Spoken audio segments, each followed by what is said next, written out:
which is? Well, we call it God, but that personifies it, you see. It is the experience of the eternity. Yeah. The experience of the eternal. As what you are. Yes. I would say. That whatever eternity is here right now. Or nowhere else. Or everywhere else. If you don't experience it now, you're never going to get it. Because when you get to heaven, that's not eternal, that's just everlasting. Heaven lasts a long time. It's not eternal, it's everlasting. I don't follow that now. The eternal is beyond time. The concept of time shuts out eternity. Time is our invention. Our experience, yeah. But the ultimate, unqualified mystery is beyond human experience. It becomes inflected. As they say, there is a condescension on the part of the infinite to the mind of man, and that is what looks like God. So whatever it is we experience, we have to express in language that is just not up to the occasion. That's it. It's That's inadequate. what poetry's for. Poetry is a language that has to be penetrated. It doesn't shut you off. It opens. It's the rhythm, the precise choice of words that will have implications and suggestions that go past the word is what has to happen. And then you get what Joyce calls the radiance, the epiphany. The epiphany is the showing through of the essence, what Aquinas called the quidditas, the whatness. The whatness is the Brahman.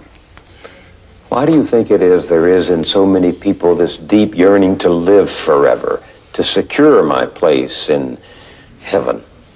When you realize what heaven is, in the works of such a person as Thomas Aquinas, it is the beholding of the beatific image of God, which is a timeless moment. You know, time explodes. So, again, eternity is not something everlasting. And you can have it right here now in your relationships. I've lost a lot of friends, my parents and all. And a realization that has come to me very, very keenly is that I haven't lost them. That moment when I was with them had an everlasting quality about it that is now still with me. What it gave me is still with me. And there's a kind of intimation of immortality in that. Do you see what I mean? Now, there's a wonderful work of Schopenhauer's. He says, when you reach a certain age, and he wrote this when he was, say, in his 60s or so, and look back over your life, it seems to have had an order. It seems to have had been composed by someone. And those events that, when they occurred, seemed merely accidental and occasional and just something that happened, turn out to be the main elements in a consistent plot. So he says, who composed this plot?